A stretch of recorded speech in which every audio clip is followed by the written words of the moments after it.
Përshëndetje të nderuar zonja dhe zotrinj, ja ku po ritakojemi sërish së bashku me mua Tirona Lilin për të komentuar këtë herë marrëdhënien e Mateos edhe Brikenës.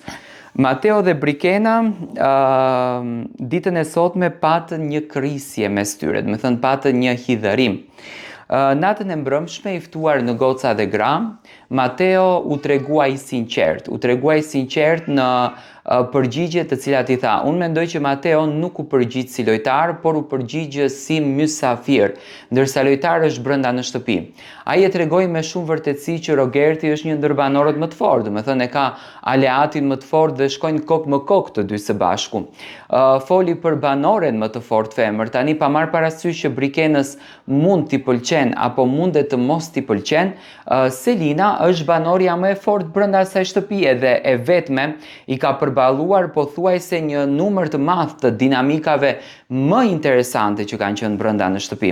Do të thënë, kjo gjëja natën e mbrëmshme nuk e preku Brikenën, por e shoh Brikenën që është pak e dobët në emocione dhe në këtë rast ajo u ndikua sot nga mali, edhe pse banorët e gjykojnë malin pse ja the, por mali është lojtar dhe ka të drejtën e plot që t'i thot ndjesit siç i mendon ai.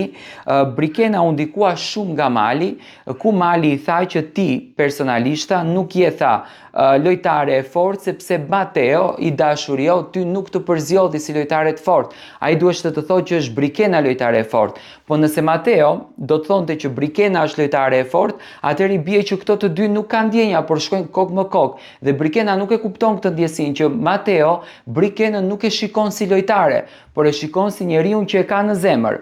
Ditën e sotme, teksa po pinin kafen tek banaku i Lori kafes, Brikena u grind me Mateon dhe i tha që ti duhesh të thuash që unë jam lojtarja më e fortë, nuk duhesh të potencosh Selinën si lojtare më të fortë, duhesh të japësh për mua atë, si me thënë, atë bombën e madhe, jo për Selinën, sepse ti e ke suportuar atë.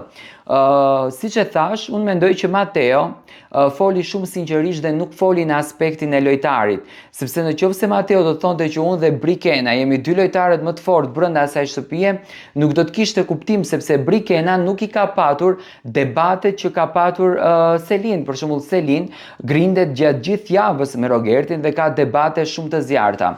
Tani, unë mendoj që Brikena është shumë e ndikuar emocionalisht dhe emocionet i ve para gjithë shkaje dhe zakonisht njerëzit e cilët i vën emocionet para gjithë shkaje janë të ndjeshëm shumë dhe mund të preken për gjërat më të vogla dhe e shoh Brikenën si gjë që preket në fakt për gjën më të vogël dhe nuk e di se sa do të vazhdon në këtë formën, por gjithsesi Mateo u mërzit shumë dhe shikoj që e çorientoi pak lojën e Mateos. Tani, a do të mbani natë të gjata Brikena për këtë gjë, a do të ndikon në marrëdhënien e tyre? Këtë gjë do ta kuptojmë sonte, por që ka një krisje, që ka një hidhërim, kjo është më se dukshme se edhe Brikena e pranoi. Selin shkoi të sqarohet me Brikenën, ndërsa Brikena vazhdon të thotë që ka hatërmbetje.